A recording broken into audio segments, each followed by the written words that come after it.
Hey, assalamu alaikum guys. This is me, Momita Hassan. Welcome you all back to my vlog 3. Vlog 2 টা দিতে অনেক বেশি দেরি হয়ে গেছিল কারণ আই এম রিয়েলি সরি। লকডাউনের কারণে অ্যাকচুয়ালি দেরিটা হয়েছে। আমি যে দেখি সব বন্ধ, এই বন্ধ সেই বন্ধ, সব বন্ধ ছিল। বাট আমি বলছি ব্লগ 2 দিতে অনেক বেশি দেরি হয়ে যাচ্ছিল, তাই আমি ভাবলাম যে না, বন্ধের মধ্যে ভিডিও করি। তো বন্ধের মধ্যে ভিডিও করে যা পারছি তাই দিছি। তো আমি ব্লগ 2 তে এটাও বলছিলাম যে ব্লগ 3 অনেক বেশি তাড়াতাড়ি আসবে, তো আমি নিয়ে আসছি আমার ব্লগ 3। তো আজকে একটা প্লাস পয়েন্ট হচ্ছে আমার স্কুল থেকে অ্যাসাইনমেন্ট নিতে বলছে। আমরা তো লকডাউনে গ্রামের বাড়ি চলে আসছি, তো স্কুল থেকে অ্যাসাইনমেন্ট নিতে বলছে। তো আমি বললাম অ্যাসাইনমেন্ট দিতে যখন যাবো তো একটা ভিডিও করি। তো যাওয়ার পরে একটা ঐতিহাসিক জায়গার কথা মনে পড়ছে, যেটা হচ্ছে তোমরা ভিডিও দেখলে বুঝবা। তো অবশ্যই পুরো ভিডিও দেখবা, আর ভালো লাগলে অবশ্যই লাইক কমেন্ট শেয়ার করবা। সো উইথাউট এনি ফার্দার বকবক, লেটস স্টার্ট দি ভিডিও।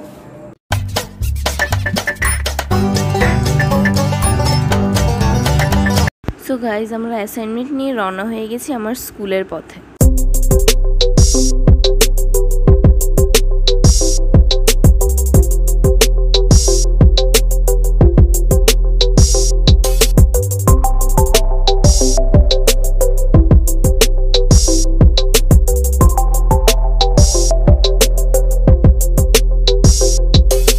ওয়েদারটা খুবই সুন্দর ছিল আর রাস্তায় জ্যাম ছিল না, তাই আমরা খুবই তাড়াতাড়ি পৌঁছে যাচ্ছিলাম।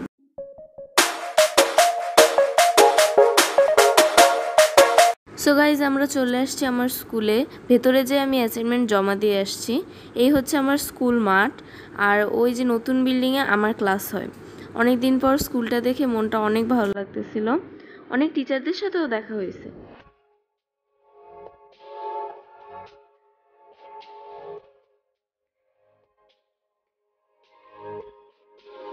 আর এই বিল্ডিংয়ে ক্লাস 11-12 ক্লাস হয়। এটা হচ্ছে আমাদের বাস্কেটবল প্লেগ্রাউন্ড, আর এটা হচ্ছে আমাদের স্কুল বাস, আর পাশেই স্কুল ক্যান্টিন।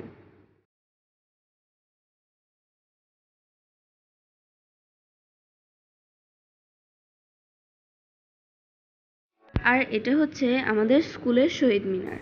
স্কুলে কাজ শেষ করে এখন আমরা যাচ্ছি আম্মুর এক ফ্রেন্ডের বাড়িতে। সো গাইজ, আমরা চলে আসছি আন্টির বাড়িতে। বাড়িতে ঢুকতেই দেখি গাছগাছালিতে ভরপুর। আসলে আন্টির গাছ অনেক পছন্দ, তেমনই গাছ আমারও অনেক পছন্দ। এত সুন্দর গাছ দেখে আর ভিডিও না করে থাকতেই পারলাম না।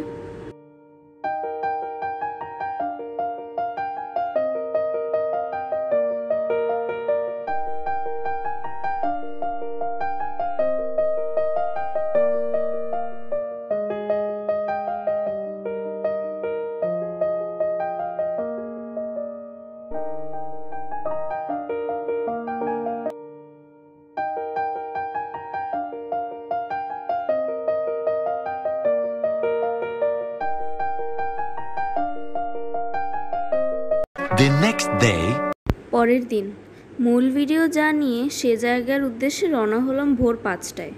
শুনেছি ওখানে নাকি 13টি নদী একসাথে মিলেছে। একথা শুনে যাওয়ার আগ্রহ আরও বেশি বেড়ে গেল। যাওয়ার পথে সেই 7 নং পার্ক চোখে পড়ল। যখন করোনা ছিল না তখন প্রতিদিন এখানে এসে ঘুরতাম। পার্কটি এখন আগে থেকেও সুন্দর করা হয়েছে। এই বাড়িটি ভূতের বাড়ি নামে অনেকের কাছেই পরিচিত। আমি যখন ক্লাস প্লেতে পড়তাম তখন শুনেছি। এখন আমরা গাড়ি করে রওনা হলাম সেই ঐতিহাসিক 13 মুখ নদীর পাড়ে।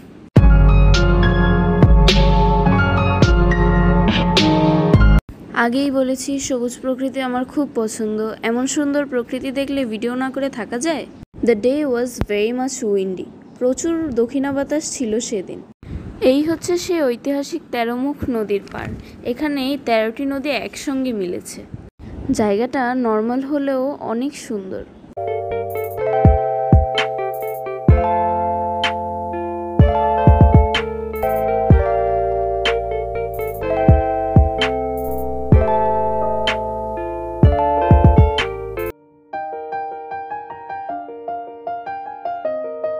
এখন আমরা রওনা হলাম মেঘবাড়ি রিসোর্টের দিকে। আগেও একবার রিসোর্টটাতে গিয়েছিলাম, আসলেও সেটি খুব সুন্দর।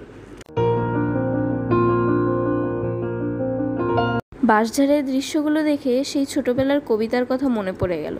বাঁশবাগানের মাথার উপর চাঁদ উঠেছে ওই, মাগো আমার শোলক বলা কাজলা দিদি কই।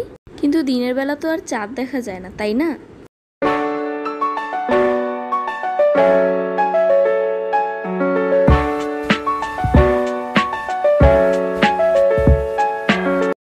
সো গাইস, কথা বলতে বলতে আমরা চলে এলাম মেঘবাড়ি রিসোর্টে। তো এখানে একজন আমাদেরকে ওয়েলকাম জানালো। Thanks for the welcome. ভেতরে যেয়ে দেখলাম তেমন মানুষজন নেই, নির্জন ছিল খুব। পাশেই রয়েছে মেঘবাড়ি রিসোর্টের রেস্টুরেন্ট। 2019-এ যখন ক্যাডেট কোচিং করতাম তখন কোচিং থেকে আমাদের সবাইকে এখানে নিয়ে আসা হয়েছিল। দৌড় খেলা, স্মৃতি পরীক্ষা সহ আরও বিভিন্ন খেলা হয়েছে। আমি 3টা প্রাইজ পাইছিলাম, 2টা ফার্স্ট প্রাইজ আর একটা সেকেন্ড প্রাইজ। আমার নাচেরও অনুষ্ঠান হয়েছিল এখানে। সবচেয়ে সুন্দর হচ্ছে মেঘবাড়ি রিসোর্ট লেখাটা। এখানে অনেক পিক তুললাম, পিক আপলোড করেছি আমার ফেসবুক পেজে, লিঙ্ক ডিসক্রিপশনে দেয়া আছে, অবশ্যই চেক করবা এবং লাইক অ্যান্ড ফলো করতে ভুলো না কিন্তু। দোলনা দেখে নিজের শৈশব যেন আবার ফিরে পেলাম। আম্মুকে বললাম দোলনায় উঠবো, পরে আম্মু বলল যাও আমি ভিডিও করে দিই। দোলনা চড়া শেষে আমি একটু রিসোর্টটা ঘুরে দেখছিলাম। এর মাঝেই কখন যে আম্মু ভিডিও করে ফেলছে আমি বলতেই পারবো না।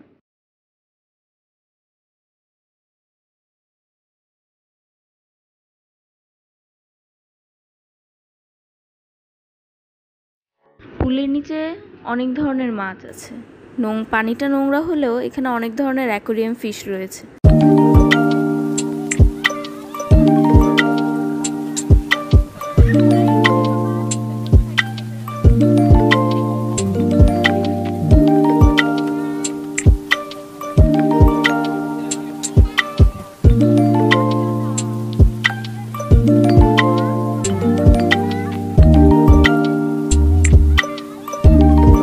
এটা হচ্ছে মেঘবাড়ি রিসোর্টের টেনিস কোর্ট, যেখানে সবাই টেনিস খেলে।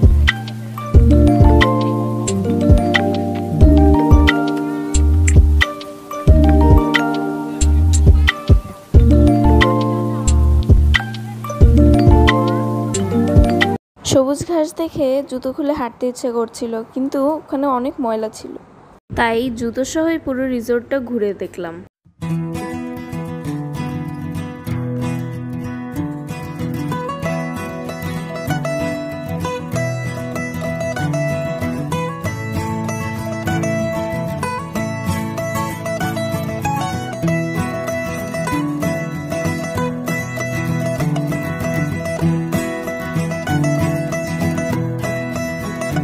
একটু সামনে যেতেই মেঘবাড়ির ফুড কোর্টের দেখা পেলাম। সেই 2019-এর কথা মনে পড়ে গেল। পিকনিকে আমি আর আমার বান্ধবীরা এখানেই বসে অনেক গল্প করেছিলাম।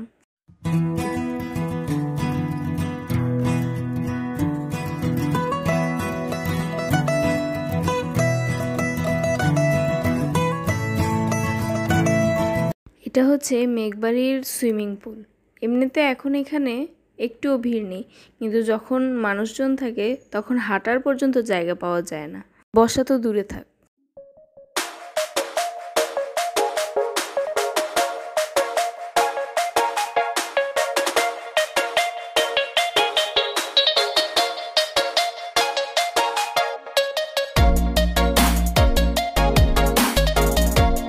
সব ঘোরা শেষে আমরা মেঘবাড়ি রিসোর্টকে বিদায় বলে বের হয়ে চলে আসি।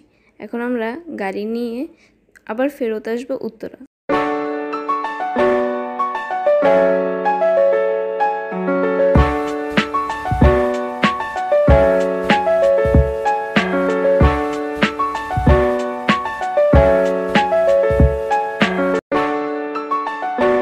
অনেক বেশি বাতাস ছিল ওই দিন।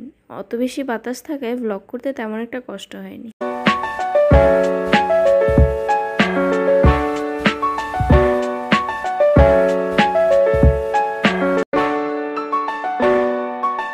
যাওয়ার সময় হঠাৎ দেখলাম বাঁশের তৈরি কিছু ঘর। তো আমরা ভেতরে গেলাম। ভেতরে যেয়ে শুনি গ্রামের দৃশ্য ফুটিয়ে তোলার জন্য এই ঘরগুলো নির্মাণ করা হয়েছে। জায়গাটির নাম স্বপ্ননীর।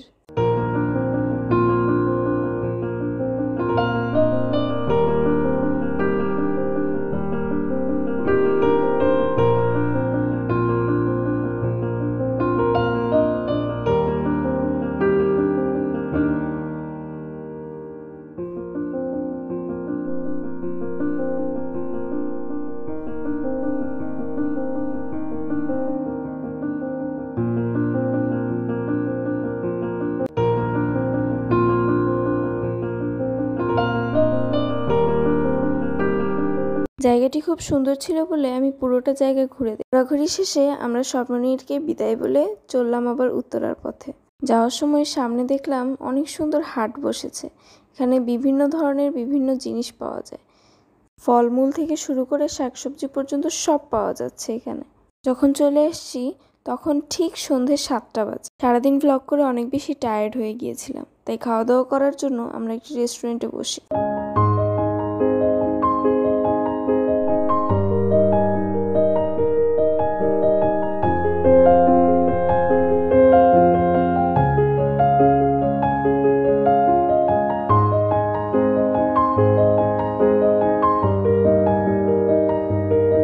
খাওয়া দাওয়া শেষ করতে করতে 9টা বেজে গেল। তখন আমরা বাসায় চলে আসছি।